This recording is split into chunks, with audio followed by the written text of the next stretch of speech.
obviously a big game. We've put ourselves in a good spot halfway through conference play, but can all go backwards in a hurry if we don't come out and play well in the second half of conference play. I mean, got 3 teams that are only a game back from us in the loss column, so between Auburn, South Carolina, and Tennessee, they're all right on our heels. So, this is a big game. If we don't win, we're tied first place. If we get a win, we can separate ourselves a little bit.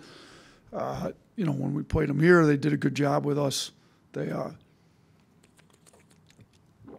came out, jumped on us early. I thought our guys did a good job coming back.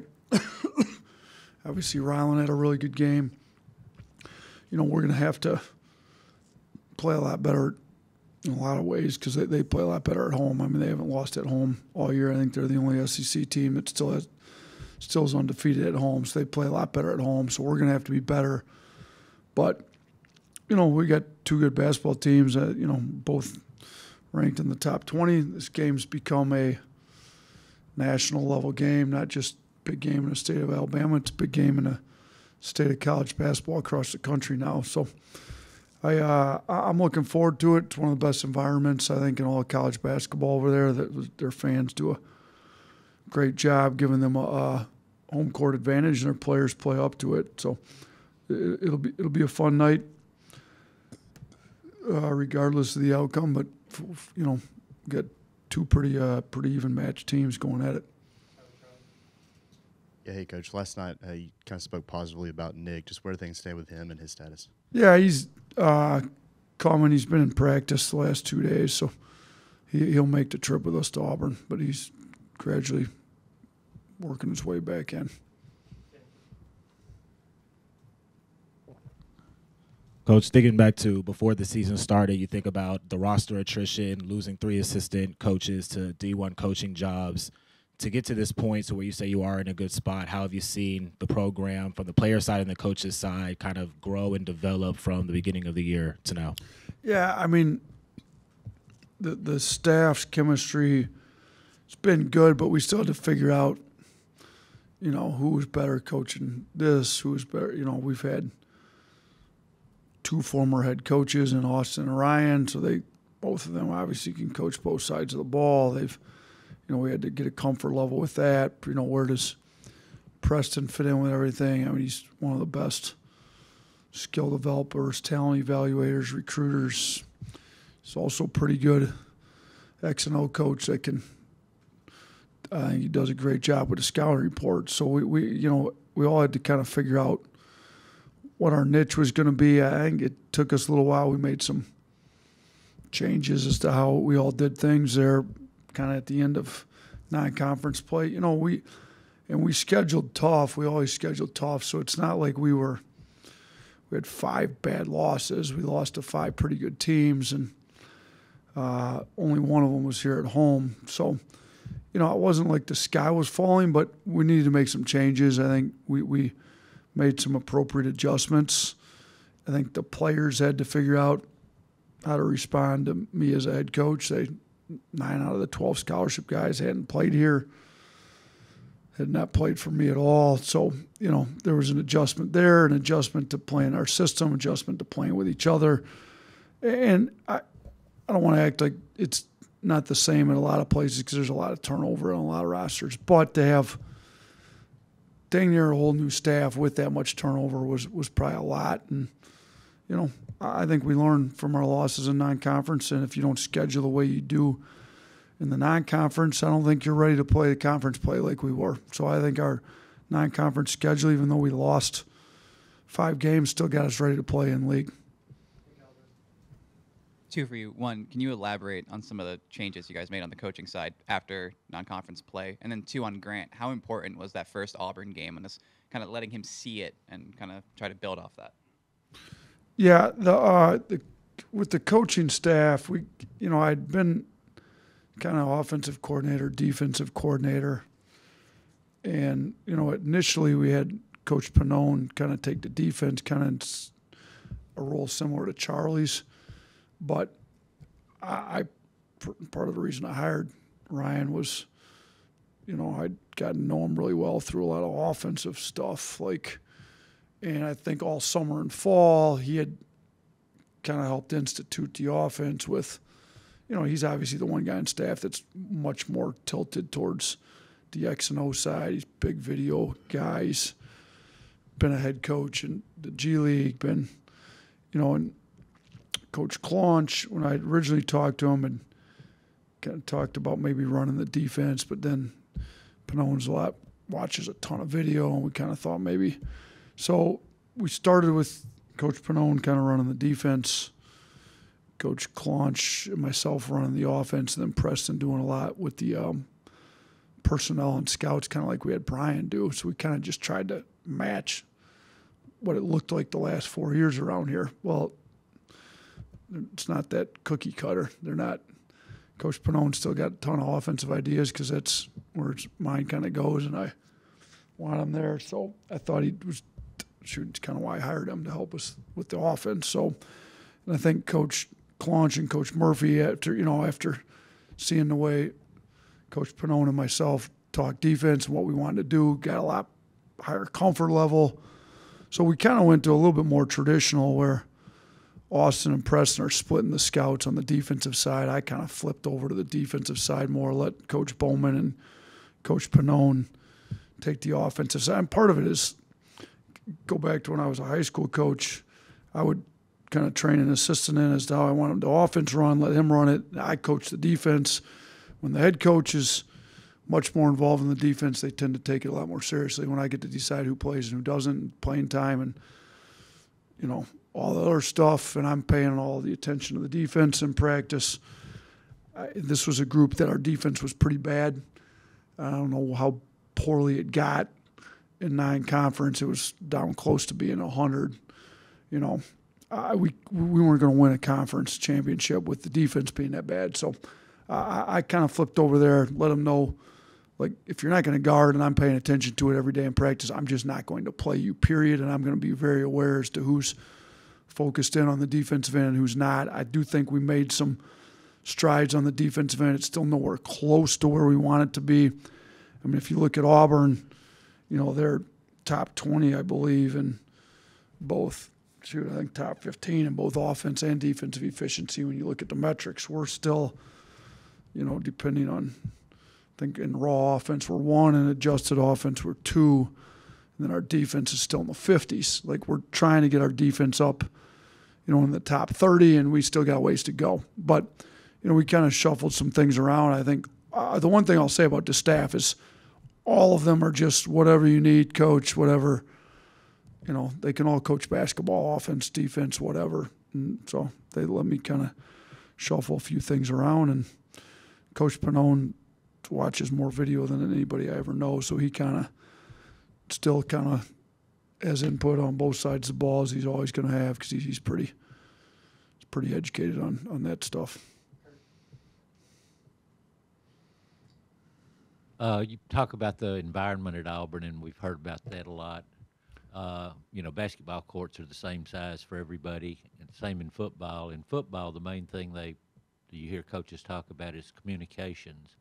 What's the main thing that being on the road makes so difficult for basketball? Yeah, I mean, it's the same. I mean, it's so loud, and they're right that the court might be the same, but the way the setups are definitely not the same. I mean, in Coleman, our first row is way off the floor. You go to Auburn, and they're a lot more like Duke, where the students are right on the floor. I think it's a great environment. I think it's what makes college basketball, having, the student section with, they're rowdy, they get after it, they're loud, and they're right on top of you. So, and then it's hard to hear yourself even think. It's hard to get play calls called. It's hard for the players to communicate on defense. It's loud. It's great. I love it.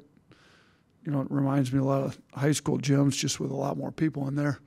But you kind of pack 2,000 people in a high school gym and get similar setting. Now you pack whatever they seat, 8, 9, 10,000, whatever it is, and the place gets loud. So yeah, I'd say it's pretty similar, just with the volume and communicating between staff and players amongst each other. You know what, Nick, you had 2 questions too. I didn't get to the second one. What was the second one?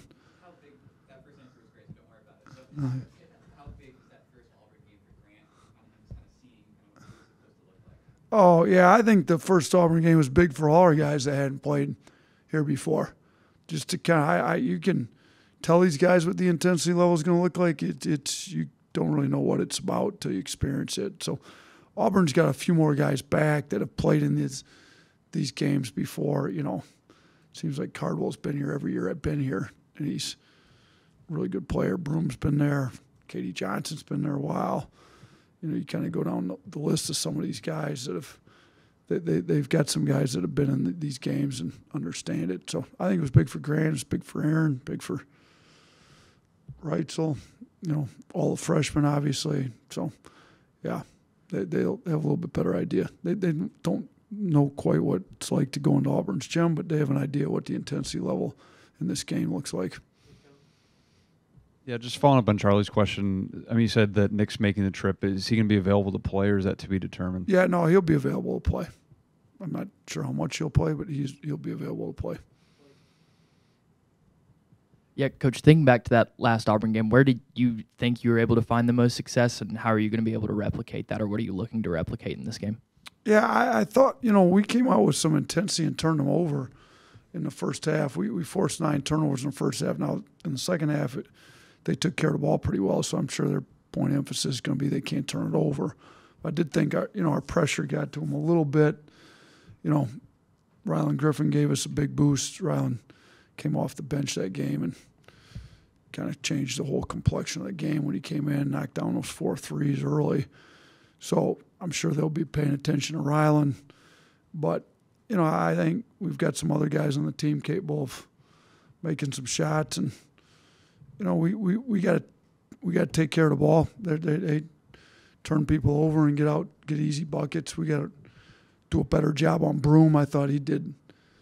You know, he had way too easy of a time with our bigs inside last game, so we got to do a better job with him. And then we did a pretty good job on some of their guards, so we got to try to realize that they're going to improve, and we got to do an even better job.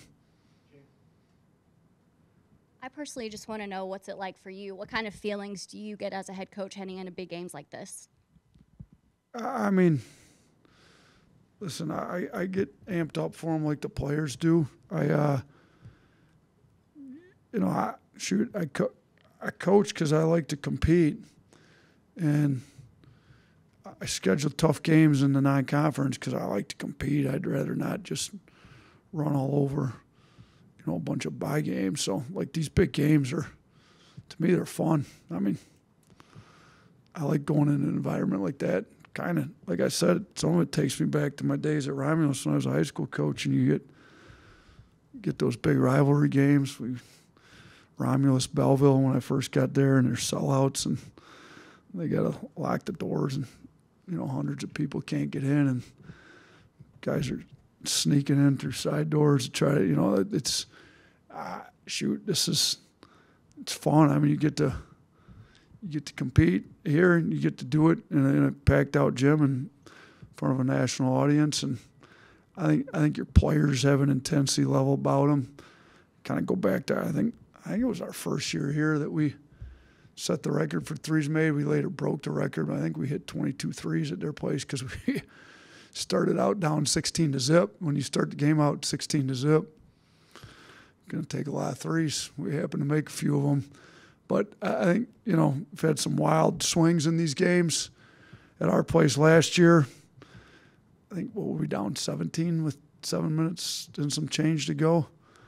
I mean, we're dead to rights in our own building. Our fans kind of got behind us and helped us out a little bit with some noise ourselves, and we came back and won that game. So, look, I get a little nervous, a little excited, more excited, more amped up probably than anything. But I coach for a lot of reasons, but one of them is I don't, you know, it's a way to compete, and I like to compete, and a little different than playing chess or golf. So little bit more intensity to the competition.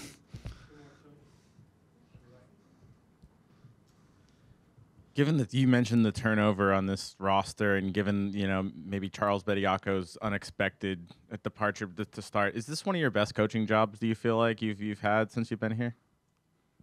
I'm probably not the one to judge that, to be honest with you, but I'm just trying to not have a collapse here in the second half of conference play. I think as soon as you start feeling like you're doing a great job coaching, the sky starts falling. So, listen, I'll give you a really good self-evaluation of that after the season's over. We got a lot of games yet to coach. So, and if you look at the non-conference, we didn't do a very good job. I felt, we experimented with some different things that I'm always willing to try new things. Look at this, look at that. Can we get better? Sometimes they work, sometimes they don't. Some of the stuff we probably did non-conference didn't go as well, and we had to learn what some of our guys were good at. I mean, honestly, we had a lot of injuries in the offseason too, which most people wouldn't know because we got everybody available by game one. But Diabate and Wage both came in and had to have surgery, and Wage didn't get here until July, and then they had to have surgery. So he really missed all the summer, all the fall. Diabate missed all summer, most of the fall. Jaron Stevenson couldn't go live in anything until partway through the fall. I mean, so our whole front court, Grant Nelson didn't get here till halfway through the summer. So if you go back to what we had in the summer, it was Nick Pringle at the 5 on one team and Sam Walters at the 5 on the other team. So it was really, the chemistry was hard to build in the summer and the fall because we just had so many injuries. So, the non-conference schedule was built tough with no plans of all those injuries and kind of some of Charles left. We didn't anticipate that. We didn't anticipate Quinterly leaving when he left in the summer either. So, it's been a learning curve for myself, the new staff, the team, but I think we're headed the right direction. We got to keep this thing rolling. There's a lot of games left to be played, so I don't think anybody should be evaluating any job anybody's done, players or coaches, until we get a lot more games under our belt here this season. But moving away from the Auburn game, yesterday comes up on my phone was National Disaster Day, and that was the day that a National Labor Relations Board member ruled that Dartmouth's players were employees, and I wondered if you had an opinion on that, or if you ever thought of your players as employees. Listen, I'm not an attorney or an administrator. I'm not quite sure what all that entails. I do know that I'm an employee here, and I see what gets pulled out of my paycheck. The players are compensated through NIL. So in a way, but the employee side of it, there's a lot that goes into being an employee. Like, I don't know, what are they going to unionize, and I don't have all the answers to that. That's a pretty complicated topic that I'm not educated enough. And if there's one thing I've learned since being here at Alabama, is probably not to speak on something I'm not very educated on. So I'm going to leave most of that for Greg Byrne and the attorneys and everybody that knows labor laws and everything else. Yep.